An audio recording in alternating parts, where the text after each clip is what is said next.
Hello, and welcome to another episode of In the Dirt from the Gravel Ride podcast. I'm your host, Craig Dalton. I'll be joined shortly by my co-host, Randall Jacobs.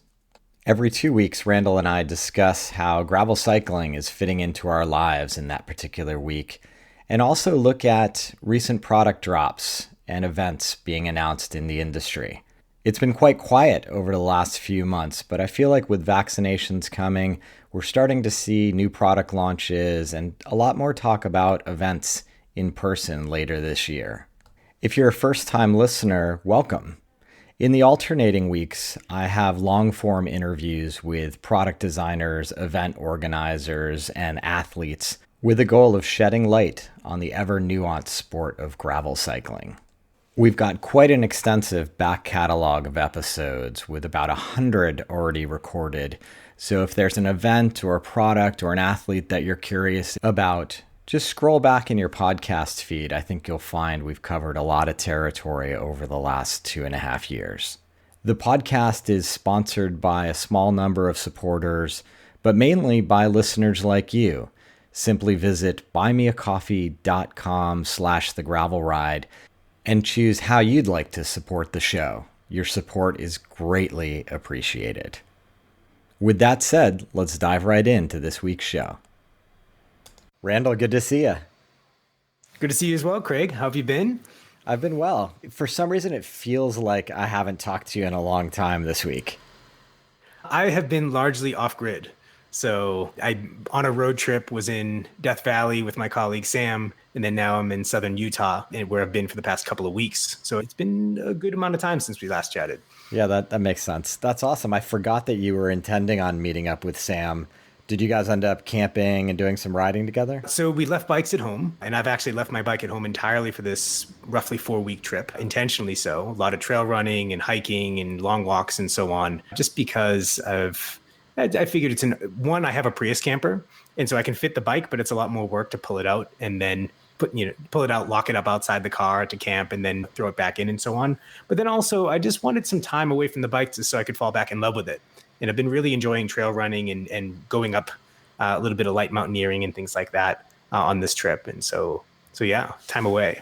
So they do not take away your gravel cyclist membership card if you don't cycle for a month? I think I got a lifetime membership for the amount that I've put into this particular space. Hopefully people will forgive me for being off the bike for a bit. Yeah, it often feels that way. I think growing up in the 80s as a cyclist, and more primarily in the 90s, obviously, there was this going sort of vision as a cyclist that you just have to ride all the time in order to be a cyclist. So I'm stuck in that mentality. I sort of start to get itchy if I take a prolonged amount of time off the bike. Yeah, I'll be honest, my relationship to the bike is very different than it used to be. I used to have that kind of compulsive need to put the miles in, but I'm really enjoying both the change of scenery, change of lifestyle, still working on the road, of course, but just a completely different headspace and out of my usual routines, and the bike being one of those. When I get back to the Bay Area, I'll definitely be doing plenty of riding, and then again in Boston when I'm out that way, starting probably in May. Yeah, I mean, the thing is, and the truth is, and everybody listening knows it, like, the bike is always there for you. And that's the beautiful thing about it. Certainly when my son was born that first year, I was pretty light on the bike.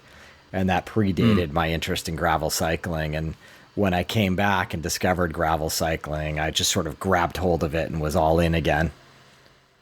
Well, and one thing I will say that I'm quite excited about is vaccination. So you got vaccinated. Yeah, so I'm one shot in. Yeah. So you have the next one coming up? Yeah, the next one's coming up, I think, April 15th. And it's quite a powerful experience, actually. I took the time to talk to a lot of the people who were volunteering at the vaccination site, and they were like, you wouldn't believe it. Like, we have people burst into tears of relief just to have started that process.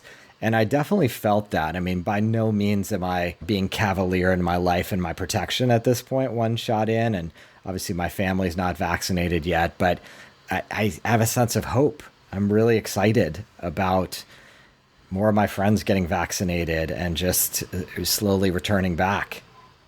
I definitely feel that the combination of having the pandemic and then having the long cold winter And both of those lifting and having the thing I'm really excited about is, well, I'm here potting with friends who are themselves vaccinated, met up with a couple other friends who are in the medical field and are vaccinated. And we took precautions, but we could relax a little bit. And by the time I get to Boston, I hope that group rides can be a thing again, granted with appropriate precautions and so on, and trying to not have too many people out and keep some distancing and so on, but with some responsible protocol, that being a thing.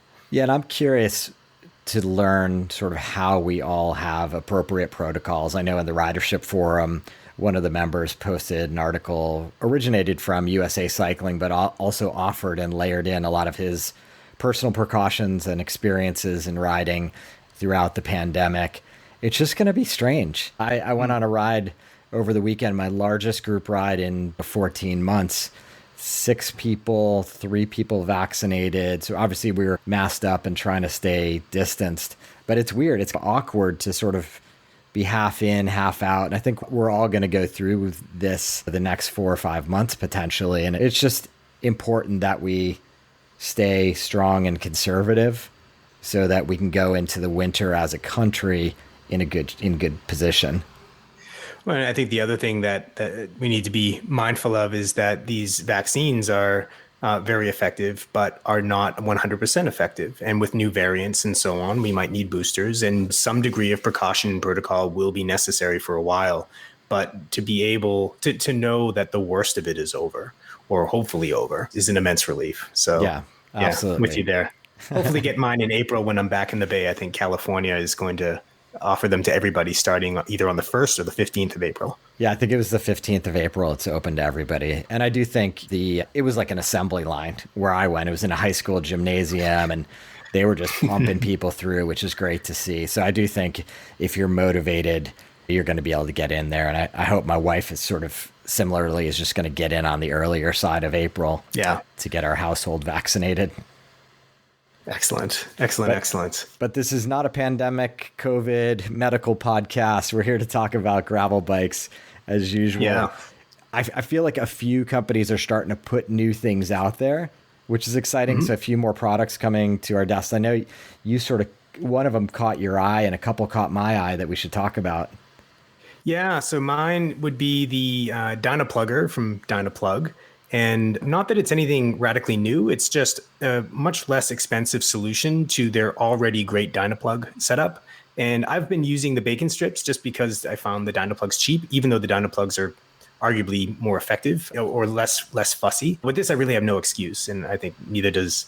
This will be something that I'm recommending to pretty much all of our riders from here on in. $25 comes with 4 of the plugs. You can get replacement plugs as well. It's super lightweight, and it just works. And it's way better than having to pull off your wheel and pop a bead and dump out your sealant and pull a valve core, pull a valve stem out and so on, and throw a tube in. So yeah, good job DynaPlug in making this more accessible. Yeah, I think that's cool just to drive that point home. I mean, they brought the price down from $50 or $60+ in their original kits that I'd been using previously down to, what is it, $29.95? So that's awesome. $24.99, I think, with these. And I believe that they're made domestically as well, domestic to the US. So that's pretty cool. Yeah, that's awesome. It was funny. I was out riding Laurel Dell maybe 3 weeks ago, and I had gotten the GoPro Max camera, so I've been playing around with my 360 photography. And my buddy Jason, shout out to Jason if he's listening, he is bombing down There's No Tomorrow through Laurel Dell, having the time of his life. I think he was thinking I was going to catch him, but his speed and velocity was so intense. Like I kept getting close to him and then losing him again. And he blasted through the rock garden at the bottom before the creek crossing, and the tire just explodes upon crossing the river. And so he was like, that was just the greatest 5 minutes of my cycling career.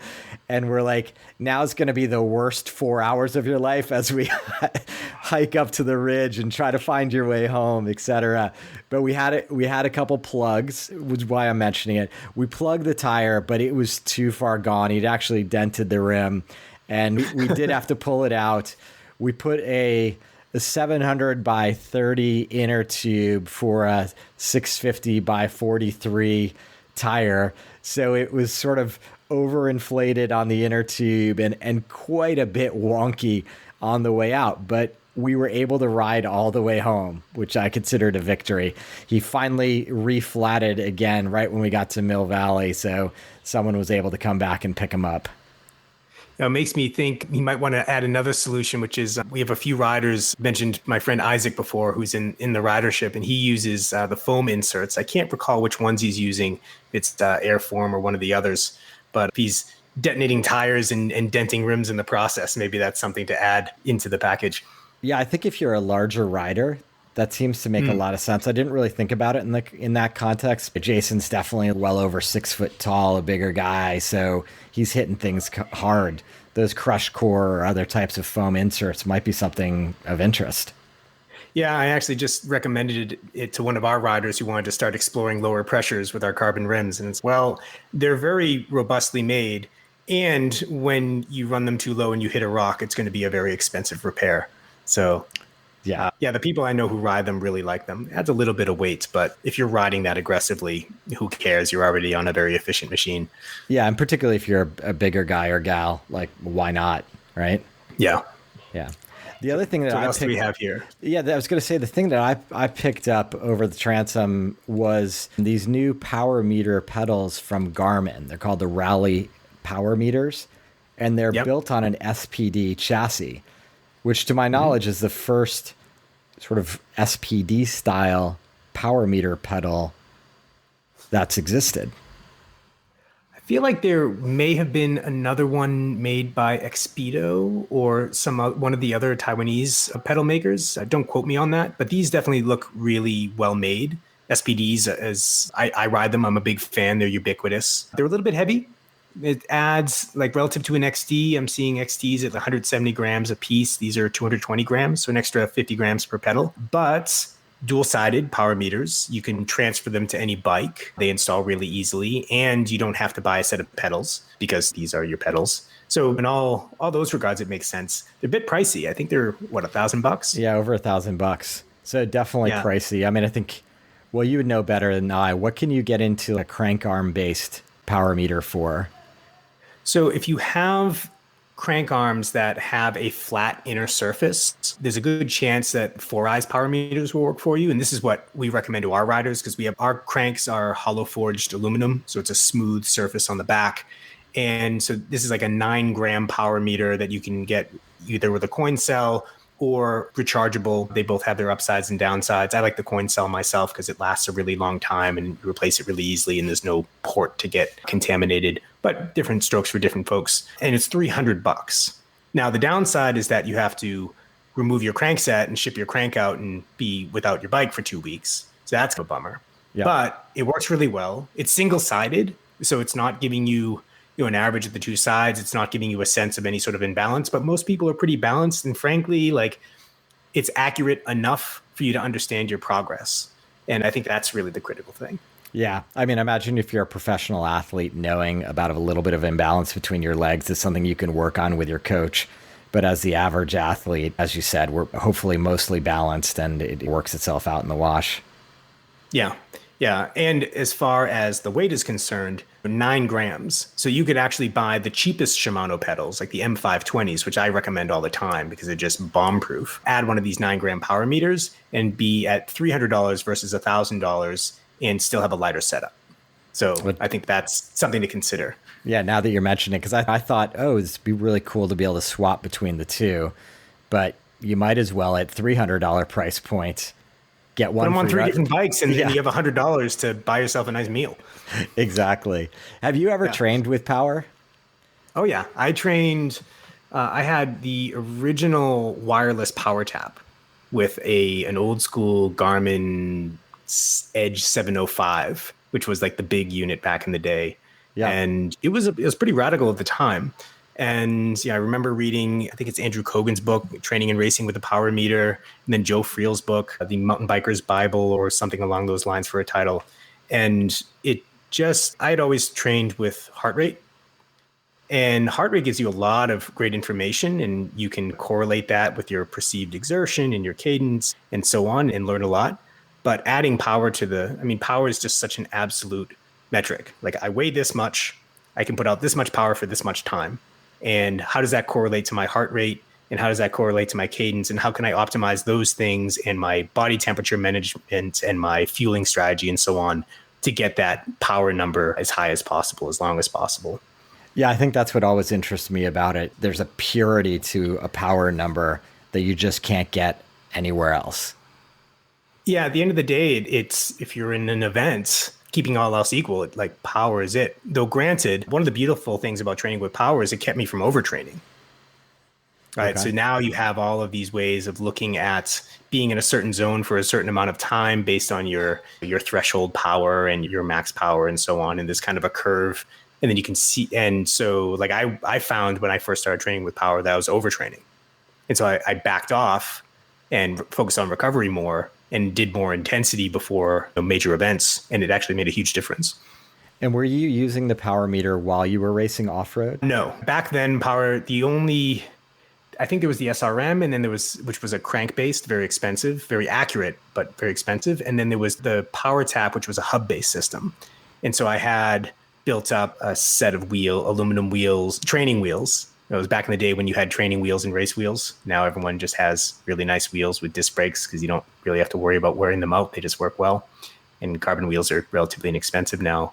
But yeah, only on the road bike for training. And then I would just use heart rate and perceived exertion in my events. Yeah, I mean, you sort of see the road racers looking down at their power meters, and you understand how scientific the coaching staff can be back in the cars because they know exactly what kind of power numbers these athletes can put out. So they're like, okay, Sepp Kuss, go ride the front at such and such watts and keep it there because we know you're capable of doing that.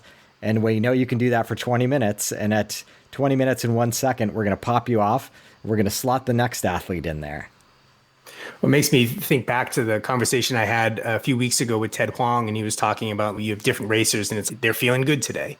Well, you can actually verify that with a power number. Like how has somebody's training been? And we now have things like 24-hour heart rate monitors. So you can see how heart rate variability is a reflection of training recovery and all these things, and really make a science out of it to a much greater degree. It's pretty impressive. I still just like to go out and ride my bike. I actually have a power meter on my bike and I haven't charged it for a while. But for training for events and so on, or just understanding how your body works and how it responds to stress, it's really useful. Yeah, for me at most, it would be a curiosity. I do think part of the thing that I love about gravel is I do feel like skill plays such an important role in your performance vis-a-vis other athletes at events or even in group rides. I can't tell you how many more powerful riders I ride with that just don't have the technical skills to navigate the terrain we have here in Marin County. One last thing that comes to mind on this topic is in terms of the benefits for, say, an experienced rider who's not racing, which is where I put myself, versus obviously a racer, there's a benefit there. But then the other end, somebody who's relatively new, who has the budget, power meter together with a heart rate monitor really helps you to understand how hard to go. And so as an example, imagine going up a 20-minute climb. And at the beginning of the climb, you're relatively fresh and you go a little bit harder. And by the end of the climb, you're really suffering quite a bit. And maybe your power meter is way off. And had you just backed off at the beginning and spread out your effort more over the course of the ride, you would end up with a much better overall time up the hill and end up feeling better. But that's something that has to be learned through experience. Yeah, no, absolutely. I mean, I think every new cyclist is going to go through that climb where they absolutely blow up a quarter of the way up and realize they went out way too hard. And yeah, maybe having that power data helps you understand that in advance and you don't make those rookie mistakes. Yeah, really discipline in understanding your own, physiological response to stress. Yeah, exactly. So I've had a buddy come to town who only has a road bike. So I've been out on the roads and I've been sort of surprisingly happy with the riding I've been doing. When he originally came down and he was like, wanted to ride, I was frustrated thinking, oh, I'm not riding off road. I'm all about the gravel riding, but it has been nice getting back on the road and sort of feeling that efficiency of riding on the road. And it's opened me up a little bit to maybe I should spice it up a little bit more, because oftentimes I feel like I'm overly abusive on my body with all the off-road riding I do, and a little like phoning it in road riding would do me good. Yeah. But Do you still have a dedicated road bike? I don't. And the reason I bring it up is twofold. One, I sort of have been road riding with a little bit of chagrin being the gravel cycling guy, and going out on the road, it's just given me a laugh. But I also this week caught wind of ENVE's new Road Plus bike. ENVE, as some of you may know, is a component manufacturer and a tube manufacturer. They've been a great supportive company to the gravel cycling scene via their wheels and some great handlebars that push the limits back in the day.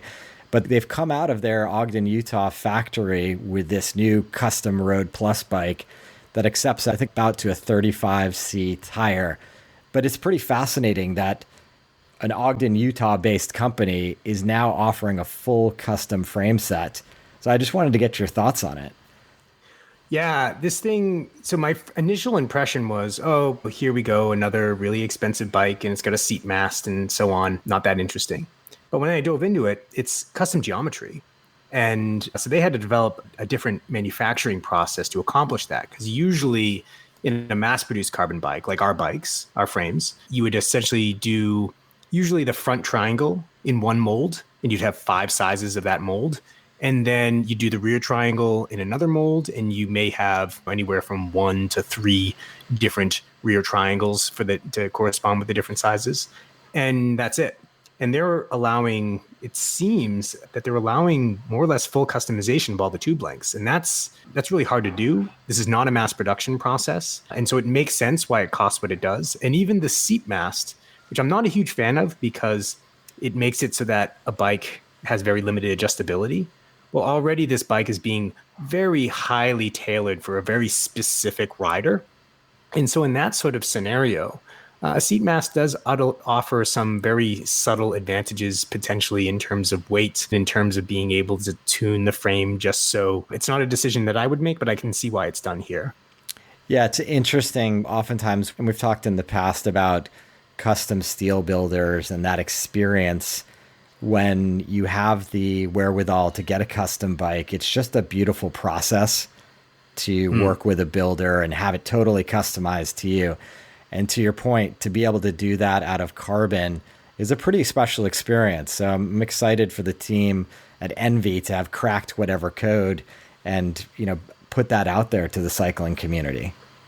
I would be very curious. They probably won't let me in because I work in the space, but I'd be very curious to see how they're doing the customization. So Craig Calfee is a friend, and I've been down to his workshop down in Santa Cruz.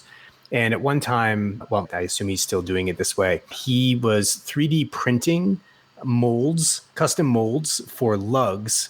And then he would use a carbon tube to lug sort of construction, which is an older style, which you used to see on steel brace frames and so on. But it allowed him to do a custom carbon setup. And in this case, there doesn't seem to be lugs. I'm not quite sure how they're joining the frame, joining the tubes. There's no weight figures on here, so I can't even really guess. Like if it was on the heavier side, I would think there was probably lugs because there'd be more overlap and more material.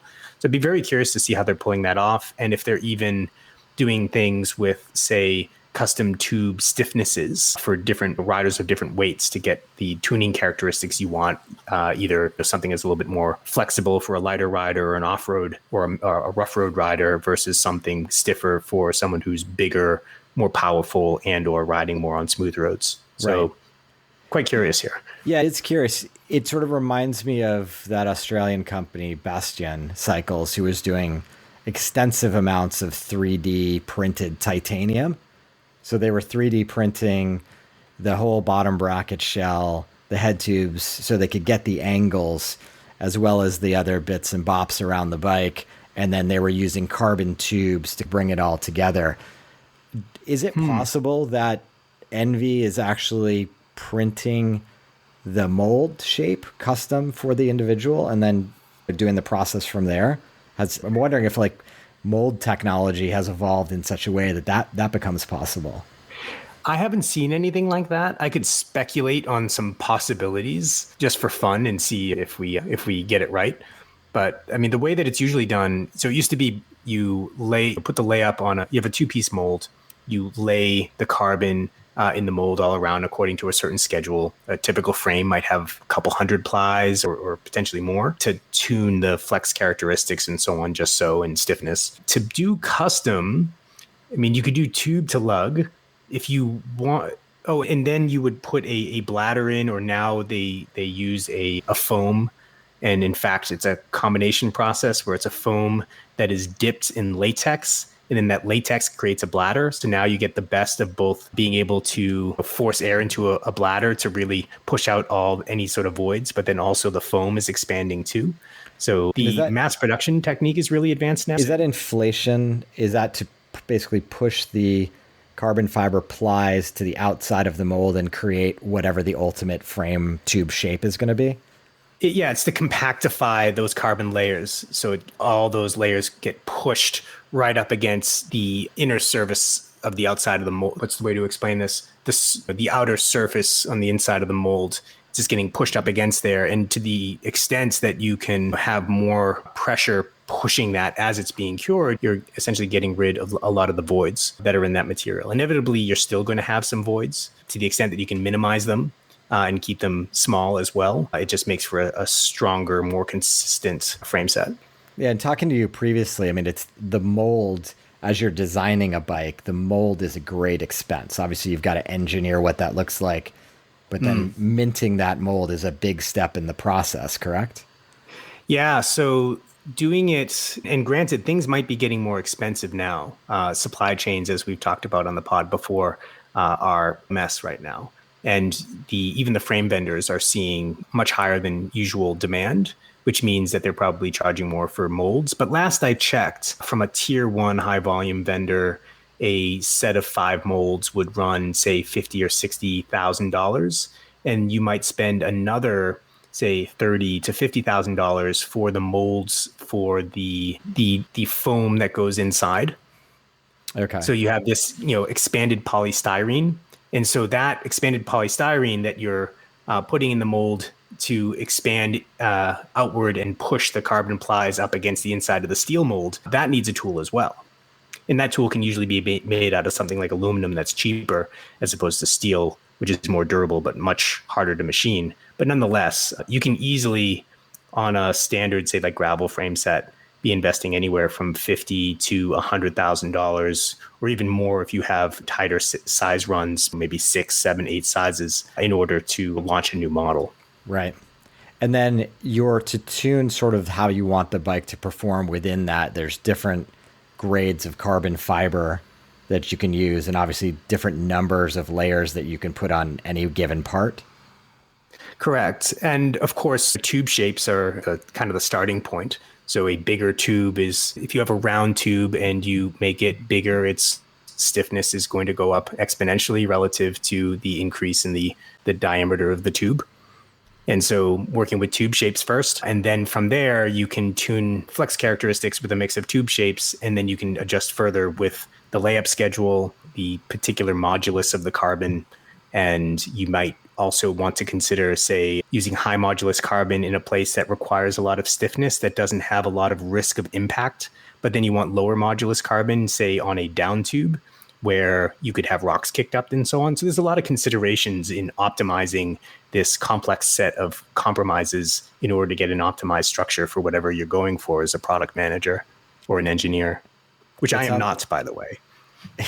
I should just make clear, like, I am a physics nerd who spends a lot of time in factories, who's picked up a lot from engineers, both stateside and in China. But there are people who know this stuff far better than I do. Yeah, presumably the team at ENVE, going back to their nice bike. Exactly. They've got a lot of smart people over in Ogden, Utah, working on this. Needless to say, I mean, it's not specifically or non-specifically a gravel bike. It's really a road plus bike. But I encourage you, and I'll put a link in the show notes for people to take a look at it, because I can give them one thing for certain. They've produced a beautiful looking machine that people need to put some eyes on. Indeed. Well, I appreciate you nerding out with me a little bit. I always learn things from our conversations. I hope the listener is happy to go down the rabbit hole. I find it fascinating just how much can go into carbon bicycles. It's just much more than meets the eye. You think, oh, you're just slapping some tubes together and that's that. But there's so much nuance from, as you described, the layup process, the shape of the tube, etc., that goes into producing a great riding bike. Yeah, and before we hop off, actually, there's one other topic I wanted to bring up, which is I did my first episode recording, in which you graciously provided the platform for, and we got some feedback, and we got a lot of good feedback, and pretty overwhelmingly positive. But there was one bit of feedback that I thought was really useful, and it made me think, and that was from a listener who mentioned that we were talking about, because we weren't making a living as professional cyclists, that we weren't technically professionals. And we said that kind of off the cuff and self-deprecatingly, but she made the point, and I thought it was a very valid point, that by that standard, a lot of women racers wouldn't be professional. And that was by no means the intention of that statement. And I can see why the distinction there, this word professional, has a particular meaning, and it's really about the level of achievement as opposed to making a living at it. And so I wanted to call that out and just acknowledge that was an area where I learned something from a listener. Yeah, that's awesome. No, I appreciate that. Yeah, it's hard to sort of talk about the disparity in wages in professional cycling between men and women, and a lot of strides have been made, but absolutely, there's a lot of men and women who are out there acting as professionals, being professional cyclists that aren't earning the living that they deserve to make. Yeah. And maybe Ted and I should give ourselves a little bit more credit too for having accomplished what we did, even if we weren't front of the pack making our living at it. It was definitely a great experience. So please keep the feedback coming. We'll be doing a couple more of these episodes in the upcoming weeks. Yeah, that was awesome. And we got a lot of great feedback in the Ridership forum. If you're not there already and you have comments about this ENVE bicycle or power meter training, definitely go over to theridership.com, get your invite and jump in. We'd love to hear from you and get that feedback. Yeah. And even more so with the Ridership, now that vaccines are being widely distributed, we can start thinking about really facilitating the sort of in-person interactions amongst listeners and amongst members of that community that we've been wanting to with that platform all along. And that's something that excites me immensely, especially as I prepare to go back to the Bay and then go back to Boston, where I have a lot of old friends who I haven't ridden with in years, not to mention a lot of people in the forum who I'll get an opportunity to meet and explore their local trails. Yeah, it's been great to see people sharing the routes, which I've been putting in our Ride with GPS club. And as you and I have said all along, our hope is to build something that really facilitates real world interactions. We're not trying to suck people into some digital void where there's advertising thrown at you or whatnot. We want you to get out there and ride, and we want you to discover new places, meet new people, and let's get out there and have some fun when it's safe. Yeah, absolutely. Cool. Well, thanks for the time this week, my friend. Yeah, always a pleasure chatting with you, Craig. I'll talk to you soon. Take care. So that's it for this week's episode of In the Dirt from the Gravel Ride podcast. I appreciate you spending a little time with us this week. If you're not already a subscriber, please go ahead and hit that subscribe button. That's hugely indicative of how we're doing at the Gravel Ride. It means a lot to me.